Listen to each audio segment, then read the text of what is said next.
Et bien salut tout le monde, c'est OM Manga Animation, j'espère que vous allez bien de mon côté, ça va super.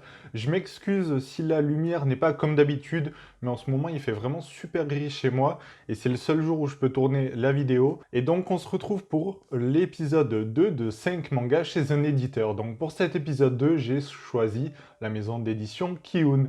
La maison d'édition Kiun a été créée en 2003 et son premier manga Element Line a été publié en 2004. Cette année-là, ils ont également pu publier le manga Duds Hunt. Donc je ne l'ai pas encore lu parce que j'ai récupéré récemment. Donc c'est pour ça que je m'en excuse de ne pas pouvoir vous en parler davantage. Mais j'ai 5 autres œuvres à vous présenter qui sont vraiment exceptionnelles à mon goût. Et bien désormais, Kiun est l'un des piliers français des maisons d'édition par la qualité de son catalogue et la diversité de ses œuvres. Donc c'est pour cette raison que j'ai pu sélectionner 5 œuvres que j'ai lues en partie parce que certaines sont encore en cours et d'autres que j'ai pu terminer. Donc je souhaitais vous en parler, vous faire un petit peu découvrir leur catalogue de cette façon-là. Le premier épisode, si vous ne l'avez pas encore eu, c'était par rapport à la maison d'édition Pika. Donc n'hésitez pas à aller retrouver cette vidéo sur ma chaîne. Donc pour cet épisode-là, j'ai choisi des œuvres qui sont à peu près récentes. Certaines datent quand même d'il y a plusieurs années, mais vous pouvez toutes les retrouver dans le commerce parce que je trouve que ce n'est pas super intéressant de vous parler d'œuvres que vous ne pourrez pas trouver facilement parce que l'objectif est de vous faire découvrir un maximum de séries qui pourraient vous intéresser. Et bien le premier manga que je vais vous présenter, il s'agit de Erased. Erased, c'est une série qui s'est terminée en 8 tomes et qui a eu droit à un tome spin-off. Donc c'est une série qui m'a énormément plu par son style, je vais vous en parler davantage. Tout d'abord, on va suivre donc un jeune homme qui a une vie, on va dire, des plus classiques. Et lorsqu'il va rentrer chez lui, il va trouver sa mère tuée. Donc sous le choc, il va poursuivre la personne qui croit être le tueur. Et finalement, il va être ramené dans le passé. Et en fait, le meurtre de sa mère va être lié à une série de meurtres qu'il y avait eu des années, la disparition d'une jeune fille de son école. Et donc, il va être ramené dans le passé en étant un jeune garçon. Et il va devoir donc résoudre ces mystères, sauf que, eh bien, il va avoir l'apparence d'un petit garçon, mais il va garder quand même tous ses souvenirs et son intelligence de jeune adulte. Donc c'est vraiment un manga super intéressant. Le tueur, eh bien, vous le saurez en lisant cette série avec son dernier tome. Mais réellement, c'est une série coup de cœur. Même si le sujet est quand même assez sérieux, il y a énormément de rebondissements. Et je pense que pas mal de monde peuvent la lire à partir, on va dire, de 12-13 ans, même si au premier abord on peut croire qu'elle est violente, c'est réellement une vraie enquête policière qu'il y a derrière ça, et c'est super intéressant, c'est vraiment une série que je vous conseille à 100%. Pour changer de thème, je vais vous parler de Relife. Donc Relife, je n'ai pu lire que les 2 premiers tomes, et c'est un manga qui a une particularité puisqu'il est tout en couleur. Je vais vous montrer quelques-unes de ces pages. Donc voici le genre de planche que l'on peut retrouver dans le manga Relife. C'est franchement un manga que moi j'apprécie énormément. Donc je vais vous en parler aussi davantage. On va suivre donc un jeune homme et on va lui proposer une pilule et donc il va, on va dire, récupérer l'apparence d'un jeune lycéen et va être envoyé dans un lycée. Enfin, il y a quand même pas mal de gags, mais c'est aussi assez intéressant comme histoire. Et le fait que ça soit en couleur, ça apporte quelque chose. Réellement, j'ai beaucoup ri en lisant ce premier tome. C'était vraiment super intéressant comme lecture. Et des lectures de manga tout en couleur, c'est vrai que c'est assez rare. Donc je vous le conseille, même si les tomes sont assez chers, à un petit peu plus de 9 euros. C'est une série que je vous conseille. Donc elle comporte actuellement un petit peu plus de 10 tomes. Donc c'est vraiment le moment ou jamais de vous y lancer. Et donc ça, c'est de Yayo Isso. Je ne sais pas si je prononce super bien, mais voilà, c'est le nom du mangaka. Et concernant Erased, il s'agit du mangaka Kei Sanbe, donc il me semble que c'est une jeune femme. Et également, actuellement, elle publie le manga Icos, qui est toujours en cours. Donc, si vous connaissez déjà cet auteur, vous pouvez vous intéresser aux autres de ses œuvres. Dans un thème différent, je vais vous parler de Kazane. Donc Kazane, c'est une série que je possède depuis un petit moment. J'ai les 6 premiers tomes, mais j'ai attaqué ma lecture récemment, donc c'est pour ça que je peux vous en parler avec une lecture à chaud. On va suivre une jeune fille qui est persécutée par sa laideur. Alors c'est assez bizarre puisque sa mère était considérée comme l'une des plus belles actrices au monde. Et donc lors du décès de sa mère, elle va lui confier un rouge à lèvres qui va être plein de secrets. Pourquoi me direz-vous? Eh bien, c'est un manga qui porte bien son nom, La voleuse de visage. Donc, Kazane, elle, son rêve, c'est de faire du théâtre et elle a un réel talent pour ça. Sauf que, vu qu'elle n'est pas plaisante physiquement, eh bien, elle est souvent mise de côté, persécutée par le reste des élèves, les professeurs n'y font pas attention. Donc c'est un petit peu aussi un manga qui va être sur le harcèlement, même si, bon, là, je vous parle uniquement du premier tome. Et donc, elle va se rendre compte que ce rouge à lèvres permet de voler le visage des personnes qu'elle embrasse. Donc on pourrait croire que c'est érotique, mais pas du tout. Je préfère le préciser dès maintenant.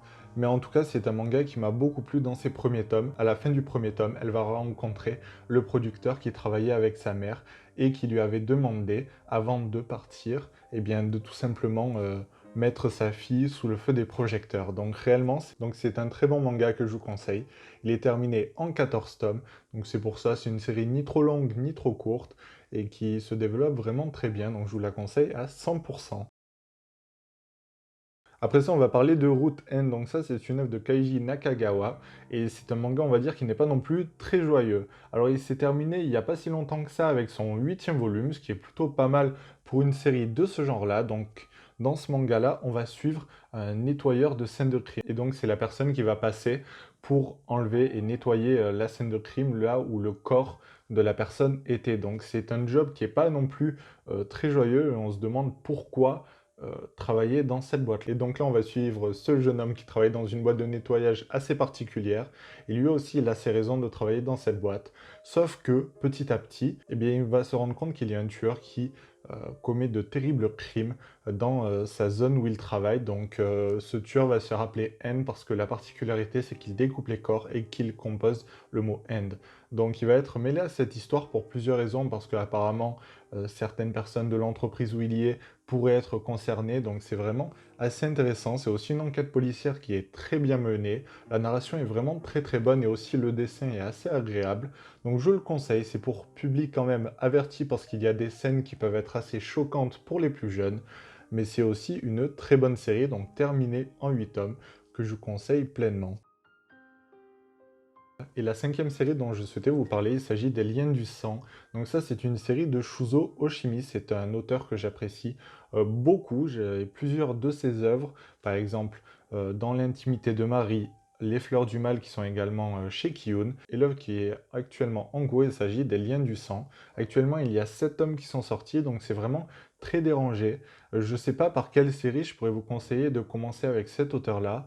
Mais si vous souhaitez commencer par une série en cours, eh bien, faites-le avec les liens du sang. Donc, les liens du sang, on va suivre une mère qui a un syndrome, je ne sais plus exactement le nom de cette maladie-là, mais qui est amoureuse de son fils. Donc, elle va lui bloquer toute sa vie. Ce jeune homme, je ne sais plus quel âge il a, il doit avoir à peu près 12 ans, peut-être entre 12 et 14 ans. Il va être terrifié par sa mère et elle va le manipuler d'une certaine façon. Donc, c'est vraiment très particulier comme œuvre. C'est pour ça que je le mets un petit peu hors classement.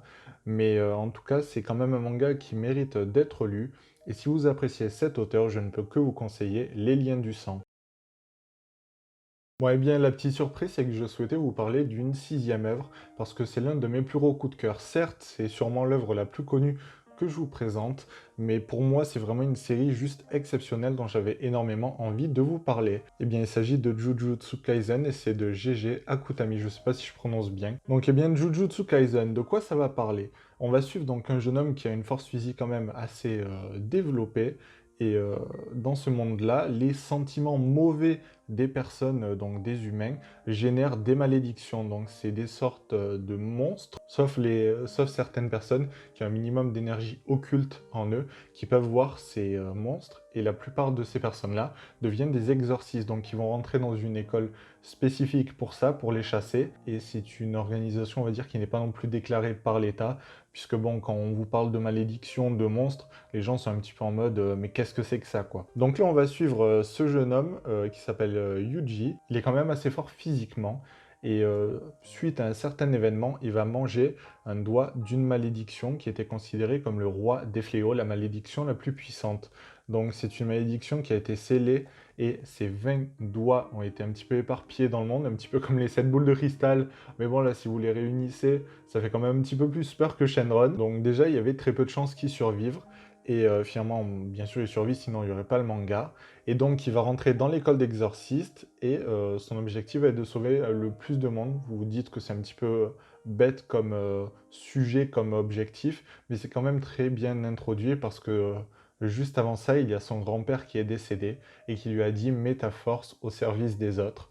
Donc c'est quand même assez touchant, c'est quand même bien tourné comme histoire. Il y a aussi une part de comique et beaucoup de personnages qui sont introduits, notamment dans ce volume 5 qui est prénommé Le Tournoi parce que bien sûr, et bien dans tout bon shonen, il y a un tournoi.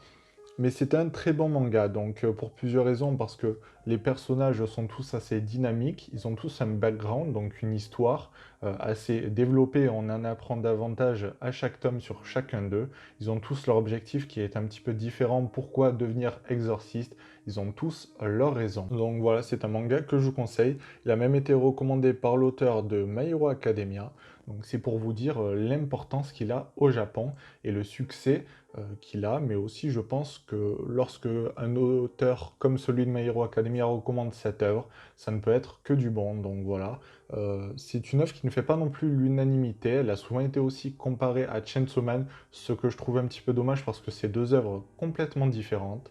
Mais voilà, en tout cas moi je vous la conseille, actuellement il y a 5 tomes qui sont sortis, mais aussi le 1er octobre on a pu découvrir le spin-off Jujutsu Kaisen, tome 0. Alors c'était une histoire qui prenait place avant celle de Jujutsu Kaisen, et réellement c'était très intéressant parce que là donc on suivait un jeune homme qui avait une malédiction en lui, mais on apprend les raisons, enfin c'était extrêmement bien tourné, il y a des personnages donc qui sont présents dans ce tome-là, mais qui sont aussi présents dans la série principale, donc là c'était en un seul tome, mais réellement j'ai lu ce tome-là et ça a été aussi vraiment un très gros coup de cœur, donc si vous aimez Jujutsu Kaisen, lisez-le, c'était vraiment excellent. Bon et bien c'était OM Manga Animation, j'espère que cette vidéo présentation de 5 ou plutôt 6 mangas chez un éditeur vous aura plu. Je compte faire ce genre de vidéo pour d'autres éditeurs. Également, je tenais à vous dire que j'ai eu mon premier partenariat parce que je souhaite être transparent avec vous.